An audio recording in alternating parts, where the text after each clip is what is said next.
Well, you have to understand at that time, Vietnam War was the central event of that generation. It was magnetizing. And I think a lot of young people, yes, didn't want to go, but they magnetized them not to. But at the same time, it brought in a lot of people like myself who were fascinated by the concept of actually going to a war like our fathers had done in World War II, and my grandfather in World War I also. So it was like, if I don't go there, I'm going to miss something that's central to our generation.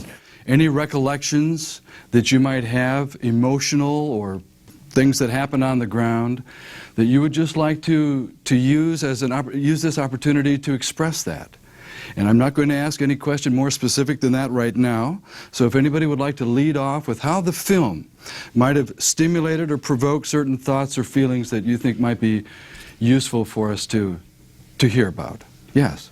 First experience I remember was when we got off the plane. First of all, the heat was intense, and the humidity was intense. And they put us on trucks and transport us over to our base camp, which we really didn't have a base camp at the time. But the thing that stands out the most in my mind was it was like out of the movies. All I could relate it to was like a World War II movie, which all of us were brought up on. And that was my first impression of Vietnam, was just nothing but military everywhere. The first thing that hit you is like a blast furnace. It was so hot. And then they loaded you on these buses. And I can remember driving down the street, and we had these mesh wire over the windows, and I thought, what is that for? That's going to stop something. It was going to stop a hand grenade from being thrown through the window. That's what hell, I didn't know what it was about. I'm going to 9th Replacement Battalion, where they assign you from there. And then they handed me a shotgun at 9th Replacement Battalion the first night and said, go guard that fence. And this was my first night, and I had all these pills in me. We had to take these malaria pills, remember? You get a little sick. And, my stomach was just nuts. And I'm a surfer from Manhattan Beach. What am I doing here? As you're getting off the plane, you're all the new guys getting off this United Airlines that flew us over there. You're looking, and the other people are getting on the other plane, and you're passing them, and they're looking at you, and you're looking at them, and you see this hollowness in their eyes. They're very, very quiet. They're thinking about what happened in Vietnam. They're thinking about the people that they left behind. But you just see this hollowness in their eyes as you pass them.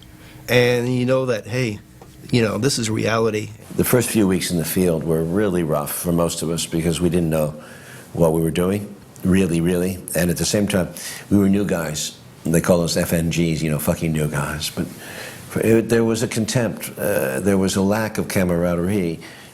I can only say in the infantry units that I was in, because we were not going over as a group at the same time. We were going over to replace troops that had been wounded or killed.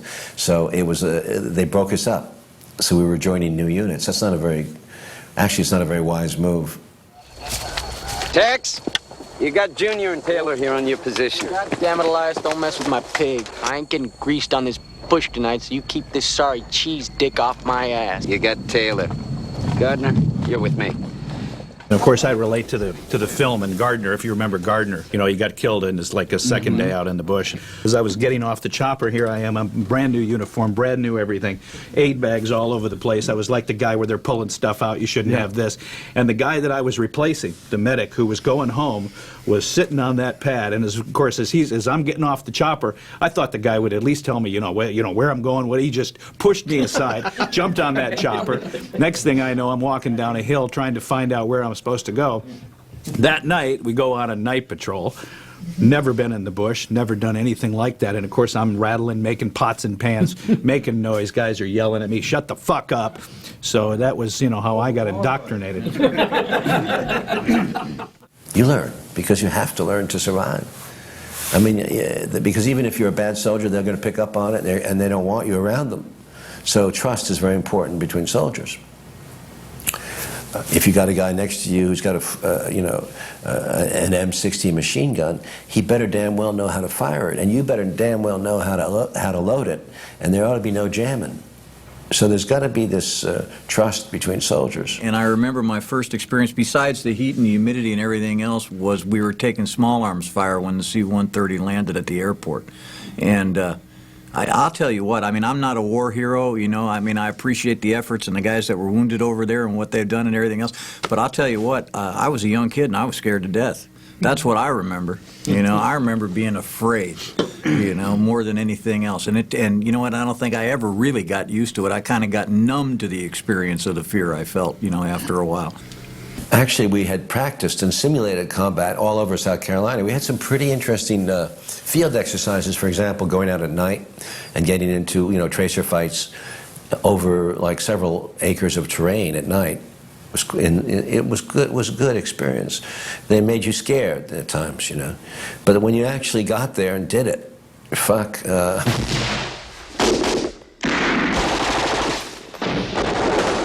It just was so chaotic. You still can't believe it. The first incoming round, you can hear it. You know what incoming sounds like. But it takes a little time to get used to the sounds, and the older guys are telling you everything, or trying to. I'm listening to these stories, and I'm trying to think to myself, what were the first experiences? What were the things that you saw in the combat zone that were really unique and experience-wise? And what really amazed me as a youngster in Vietnam, like most everyone else was the uncommon courage of some of these people that I saw. And when we responded in action, and I think anybody that had been in a combat situation will understand this, you're not scared. You don't have any fear while you're doing what you're trained and what you're assigned to do. After it's over with, and you sit down and you realize, wow, you know, look what we did. How did we do this? How did we get back? You know, how did we survive? That's when you start to shake and start to feel a little wary. There was a split in Vietnam between two different. I'm being broad, but I'm saying in the movie Platoon covered that split between two different groups. Those who believed we should kill more of them, and those who believed that, you know, I'm basically going to try to survive and get out of here in one piece because this war is nuts. Does that ring true to you guys, the kind of conflicts, the intra-platoon conflict that was happening there? Does that strike you as something? What about you? There was a lot of things going on that were people refusing to fight, people, you know, checking out, people taking drugs, people, you know, ending up at, you know, LBJ, at, you know, just, you know, I had a guy in one of the units who, you know, shot his finger off in a mission in the mountain just so he could get the hell out of there. Thank God I served in 65 and 66, where it was a true war, where it was true camaraderie. Good leaders. And good leaders. And we didn't have none of that stuff. There was no smoking dope in the tents when we had tents. There was no smoking dope out in the bush. We didn't have any of that stuff. Mm-hmm. And in Frenchie's and I, Charlie Company, we had one fragging. And that was it. That's the only one that probably you and I both know about. Yeah. Paul, you had a comment. Yeah, mea culpa. I mean, I had, you know, I had the opportunity to be out in the field some and then back at Division Base Camp in Ankh, and I'll tell you what, I mean, I served in 1966 as well, and I was one of those guys who was smoking dope and was smoking opium and was using heroin and was one of those guys in the bunkers that you saw in the movie, you know, not out in the field. Now, I grant you that, not out in the field, but back at Division Base Camp, an incredible amount of racism.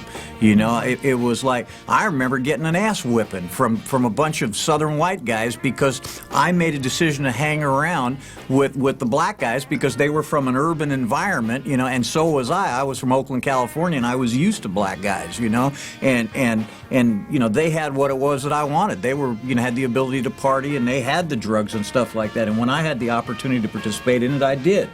You know, and I do work now as a drug counselor, you know, and I'll tell you what, out of the people that I work with now that are clients of mine, males over the age of 50, I'll bet you 75% of them are Vietnam veterans, in-country Vietnam veterans, you know, so I don't know. And I also saw, I mean, a number of fraggings, you know, that took place. And this is just the CAV, you know, maybe not in your unit, but in my unit, yeah, it was different. It really was, you know, and we still took care of business. You know, I mean, the camaraderie between individuals, you know, it was still there. And when you were in the field, it was a different deal. You know what I mean? It really was. And I tell you, you know, whatever these people say, I performed my duties very well in the field. I didn't get stoned in the field. I was alert. I got better and better as a soldier. I did my time, and I got out alive, and I saved some people's lives. They can say what they want about drug impairment. It's not true. When you're back in the rear, yeah, you get a little bit stoned, and you know what? It keeps you fucking relaxed. It keeps you, it keeps you human. When you see some of those uptight white guys who are drinking, listening to their country music, playing poker, it wasn't releasing them. It was like their levels of tension, you could feel it. And you know, their desire, their hatred of what they call the gooks was profound. They'd had no interest in them. They saw them as animals. It's a story that needs to be told. There was a young private, it's the lowest rank. It came up, and they got caught in the open. They had a bunker, and they had a machine gun, and he was caught. They swung across, and they got everybody behind him. They fired too late. He was in the middle, and they were going to come back and get him, and he knew it. But because he was a Marine, he jumped up, went with one magazine, popped the other, and went straight at it till he'd gone through both of them straight at that, and kept him down. And when he was out, they cut him in half, but the guys flanked it and got that position. He got no medals. Mm-hmm. And I've been waiting for the time to tell it so it'll always be known. We all know how you feel, and we all appreciate the fact that you shared that story with us right now. Anybody else want to come in here? Let me go there. I'll go back to you next. The military really got a really bad rap. These stories of these uncountable numbers of heroism, you're never ever going to find them out, but they were there. They were commonplace. They were every day. And yet the military took the ride for the dope, for the racial hatreds, for the fraggings that were going on. And what they didn't seem to realize, especially the people in 68 and 69, when I was there, they didn't realize that the Army, the military, was a microcosm of what was going on in the United States. They were having the race riots. They were having the drug wars. They were having the assassinations going on. Military just happened to be in an unpopular war. And so it was real easy to criticize the fact that they smoked dope. It was real easy to criticize them the fact they had fragging and racial hatred, when it was just a symptom of what was going on in our country at that same time. To this day, they still have not admitted that. And the military still gets a bad rap because of that. Well, I want to get to a couple more general themes. The first of those themes is the Vietnamese people. Your interaction with the Vietnamese people. We see in the film various types of interactions with Vietnamese people that probably don't represent the full range of experiences that you had, certainly.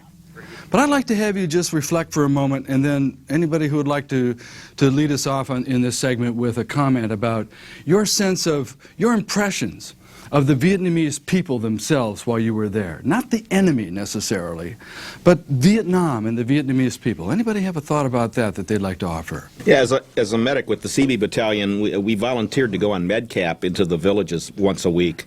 And the chaplain would go along and several corpsmen, and we would treat the people for whatever they had. A lot of times they would have cuts on their legs, and we would provide them with antibiotics and gauze and bandages. And after a while, we would kind of control it because we didn't feel it always stayed on that individual, that it was passed on to the enemy.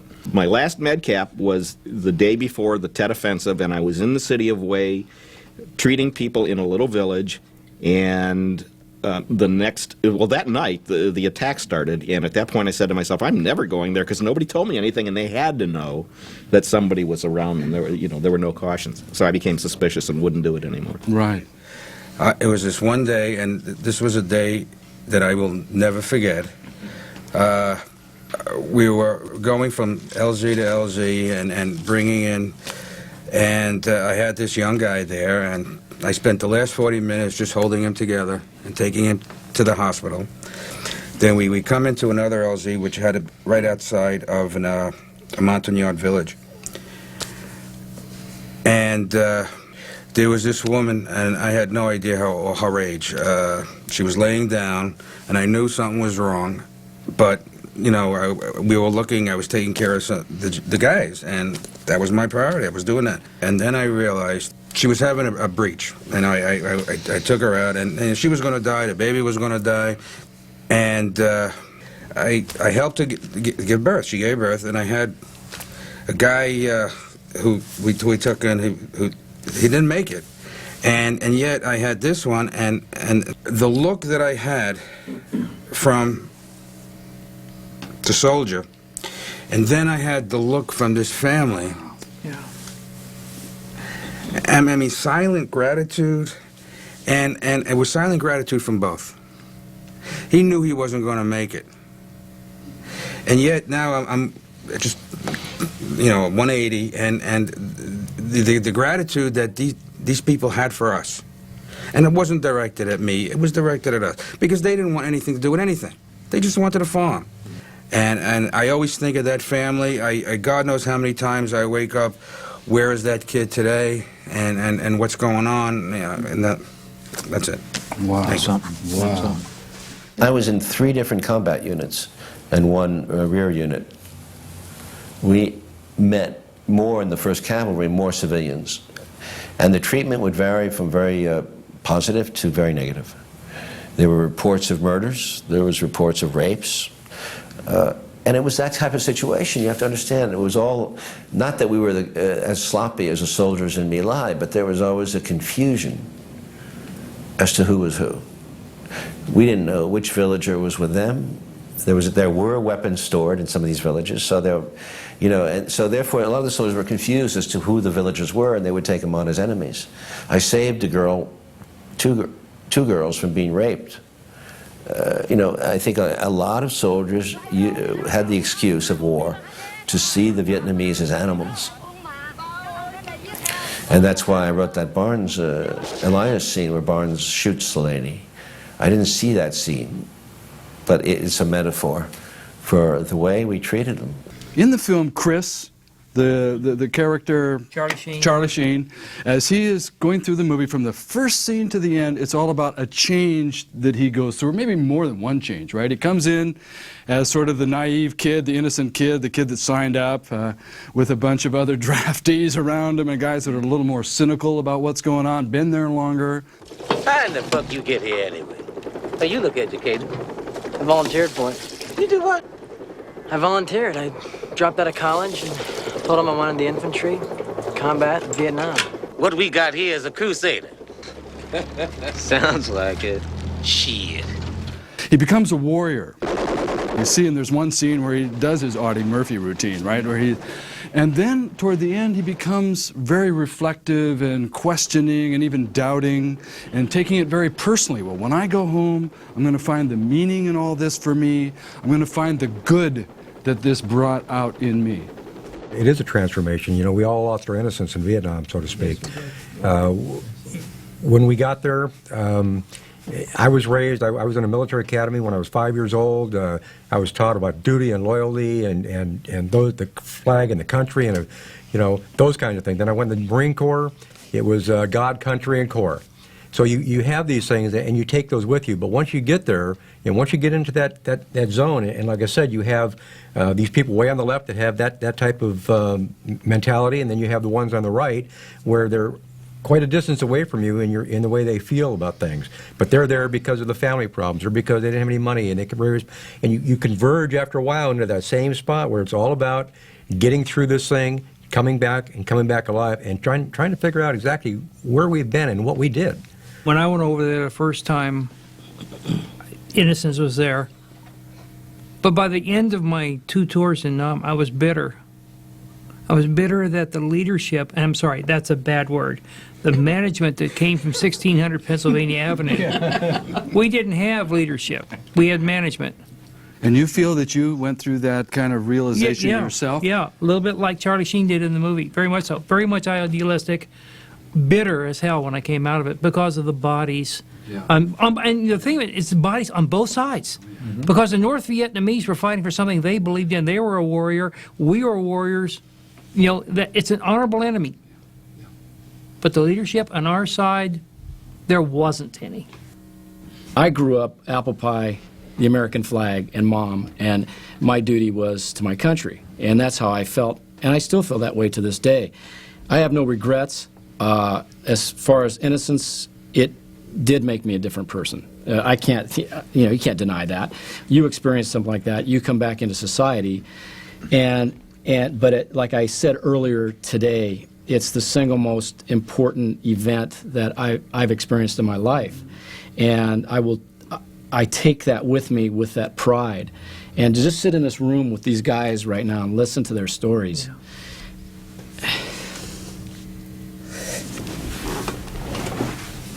It's been good for all of us. It's been good for all of us. Anybody else want to pick that up? We got a couple over here. My transformation, I mean, I was a country kid, grew up on a farm. When I came home from Vietnam, I was bitter. I went to school, went back to college on the GI Bill, changed my entire life. My entire life changed in Vietnam. I'm sure it did for every person who served in Vietnam. But you can take a look at our country right now, the drug problem, the homeless problem, the problem you're having with all kinds of marriage dissolution. You go back to Vietnam, I mean, there's 15 million guys. You go out on the street, half those guys on the street, Vietnam vets. I mean, our whole country was transformed during that 12, 13-year period from this secure, objective, straightforward country to the lack of goals. We weren't able to get, in other words, we're elucidating now, 32, 35, 37 years after the fact, things that we should have brought out a lot sooner because we had to subjugate it in order to survive. In other words, we couldn't bring these things out. It was too painful. But now we can. Well and that's why, veterans have to stay together, stick together, work with other veterans, American Legion, VVA, VFW, Purple Heart Society, all of us are brothers. Got to stay together. Thank you. So this war continues to live on, doesn't it, in a variety of ways for us. I mean, I guess it lives on for the country in certain ways, but for each of you individually, it continues to go on. You had a comment for us on this topic. Let's stay on the topic for a while. Getting back to what this gentleman said about their reunions after how many years, 20 years or so, and there's one coming up. I really, I appreciate these guys, what they do now, and wish I could have had that continuation. Not the war, not the Vietnam, not the good, the bad, just the guys, and I don't have that, and that's good, man. That's good. Yeah, that's a good deal. Absolutely. That's great. Let's go here. If you can reach someone out there, like Terry said, he and I and a few others deal with the homeless.